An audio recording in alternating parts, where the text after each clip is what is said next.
Bienvenidos al curso de Historia de las Relaciones entre Panamá y los Estados Unidos de la Universidad de Panamá, su segunda parte, el segundo semestre. Yo soy su profesora titular del curso, la doctora Ana Elena Porras. De formación soy doctora en Antropología Cultural con especialidad en las identidades nacionales y con maestría y especialidad en Historia de las Américas y de Panamá. A continuación haré la presentación del curso, sus contenidos, sus abordajes, sus temas. El presente curso de Historia de las Relaciones entre Panamá y los Estados Unidos se corresponde, como les he dicho, con la segunda parte de esta asignatura. En el primer semestre dimos su primera parte. En ese primer semestre, este curso se concentró en la historia de la ruta transísmica, su descubrimiento, construcción y consolidación, sus escenarios geopolíticos, desde los precedentes de la historia colonial hispánica, después pasando por el siglo XIX con los temas de la construcción del ferrocarril interoceánico y la construcción del canal por los franceses.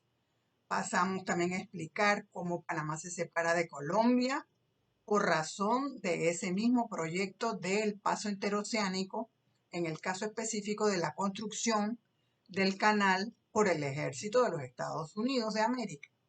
Así que todo eso ya lo vimos en el primer semestre. Se analizaron no solamente entonces los temas de la construcción misma de esa ruta, sino su impacto también en las migraciones masivas hacia Panamá de trabajadores para construir esa ruta y de qué manera la misma sociedad panameña entonces va asumiendo y digiriendo todas esas migraciones multiculturales y multinacionales en su propio seno social, ¿no? En este segundo semestre, esta asignatura la hemos dividido en tres partes. La primera se diseña en torno al tema de las negociaciones de los tratados Torrijos-Carter. ¿Cuál es su objetivo? ¿Cuáles son sus problemas, sus estrategias? En este apartado me interesa especialmente destacar que esas negociaciones son un proceso largo de más de una década de diplomacia, de acciones de tipo político.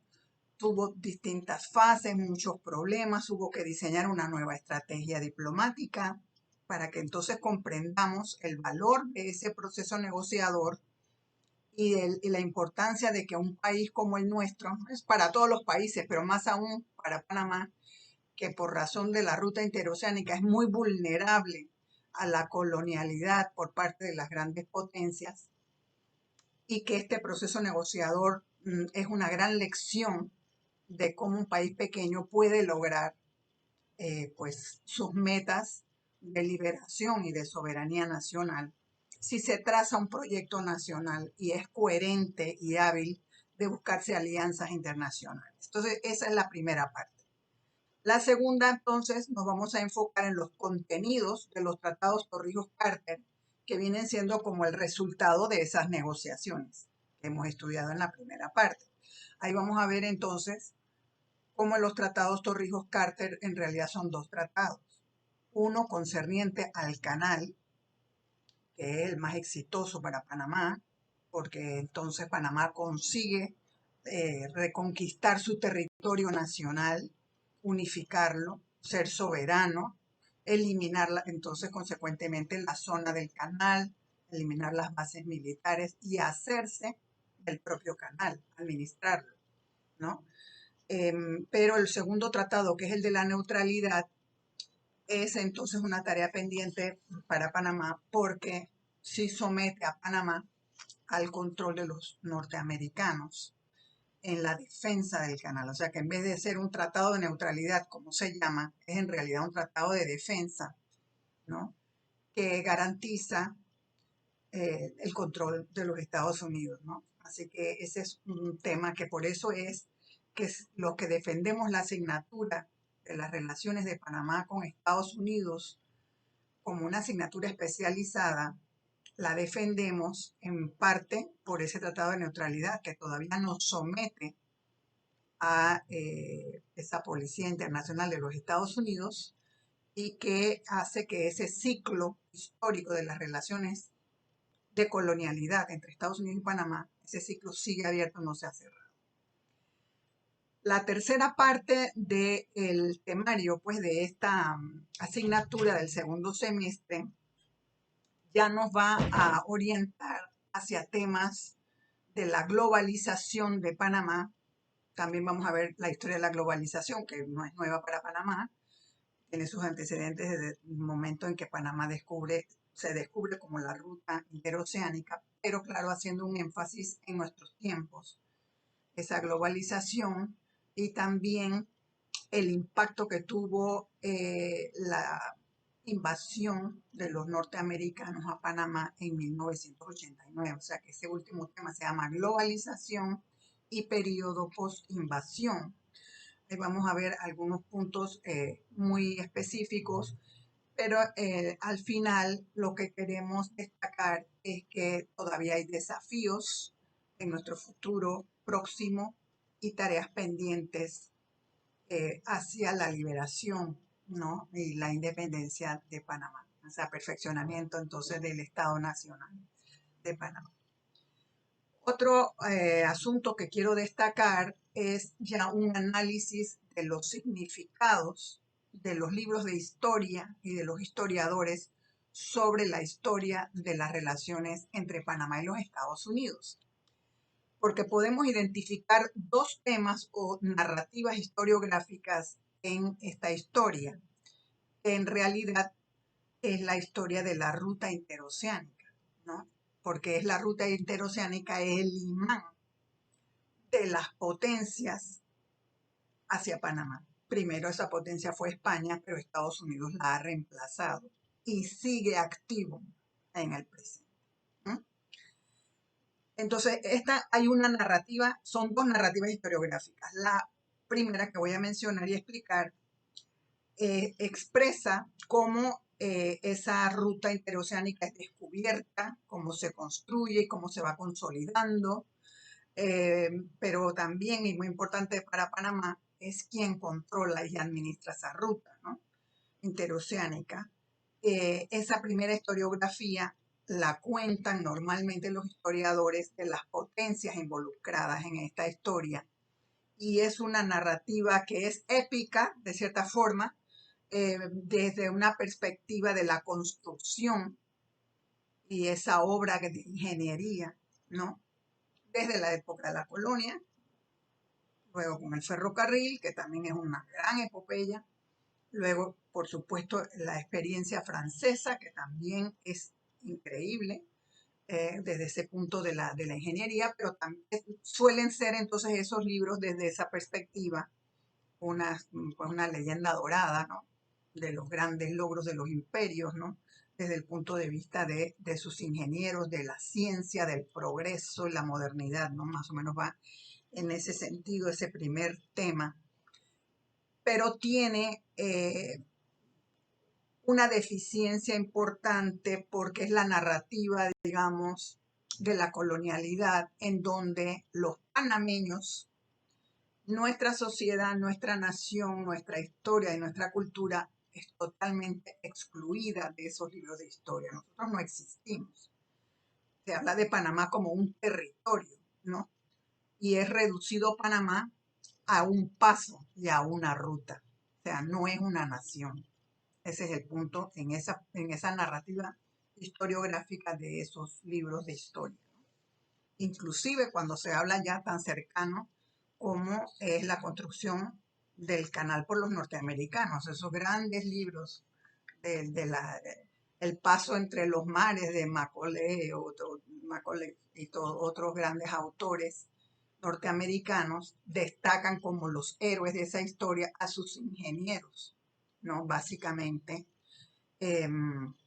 Y por supuesto la gran potencia que está detrás de la obra, pero los demás, o sea, lo que es el tema de las migraciones que son requeridas para la construcción de esas obras, el sufrimiento de sus trabajadores, incluso sus muertes, que son muchas, son invisibilizadas. Y Panamá, ya les digo, ni existe en esos libros de historia. En la segunda corriente historiográfica, entonces vamos a ver que surge entonces la narrativa desde el punto de vista de los panameños. Es más reciente, casi yo diría una reacción a la primera que los niega, ¿no? Nos niega. Entonces, en esta segunda tradición historiográfica surge entonces esa narrativa que rescata la existencia y su historia y su experiencia y el drama, no solamente de los inmigrantes que trabajan en la ruta, sino también de la sociedad panameña, ¿no? Cómo la sociedad panameña invierte en su territorio, en el río Chagres, prácticamente su agua dulce la invierte en el canal. Eh, bien, en su soberanía política, completamente, vamos a ponerla expuesta, invertida, perdida, ¿no? Por tantos años, ¿no? Entonces, esta otra narrativa, entonces no solamente rescata la identidad y la historia de estos nuevos sujetos, nuevos porque no existían en los libros anteriores, pero estaban ahí todo el tiempo, ¿no? Los visibiliza, los rescata, les da valor, les da voz, ¿no? Y en esta segunda narrativa, entonces, es donde encontramos el origen de la épica de la soberanía. En este curso, entonces, nosotros vamos a estudiar las dos vertientes historiográficas, sus narrativas, y vamos, porque claro, también existen en ambas narrativas las leyendas doradas y las leyendas negras, ¿no? Entonces, en el curso nosotros vamos a intentar desarrollar nuestro espíritu crítico, eh, las capacidades argumentativas que este curso desarrolla, ¿no? En los conflictos que generan eh, la construcción de la ruta, porque esa construcción de la ruta, como vimos, viene acompañada de imperialismo, ¿no? Y de colonialidad. Entonces, todos esos procesos de conflicto con los nacionales y con los trabajadores, el racismo, el apartheid, todo eso, pues, que de la zona del canal, todo eso que se ha visto ya desde el primer semestre. Entonces, vamos viendo es como esta experiencia de las relaciones de Panamá con Estados Unidos, que tienen su origen desde las relaciones con España en la construcción de la ruta interoceánica, nos permite ese tipo de análisis histórico, ¿no? De cómo una historia única, grandiosa y favorable para las potencias genera luego una respuesta de una historia crítica desde Panamá, pues que sería la nación conquistada, y nosotros tratando en este curso de hacer balances de logros y también fracasos desde el punto de vista siempre nuestro, que es el panameño, eh, porque este es un curso que también genera sentido de pertenencia y fortalece la identidad panameña. Por eso también es una asignatura de formación política también. De manera pues que básicamente esa es la propuesta de esta asignatura que impartimos en la Universidad de Panamá para nuestros estudiantes del curso de Historia de las Relaciones entre Panamá y los Estados Unidos. Por último, pero no menos importante, quiero decirles que son privilegiados por poder estudiar esta asignatura, porque infelizmente, debido a un fallo de la Corte Suprema de Justicia reciente, esta asignatura está amenazada de desaparecer porque la declararon inconstitucional, imagínense. Así que queda digamos, a la libertad de criterio de cada universidad si desea o no impartir esta asignatura. Con estas observaciones y explicaciones, les doy por terminada la primera clase de bienvenida y les envío entonces un saludo muy cariñoso, su profesora Ana Elena Porras. Hasta la próxima.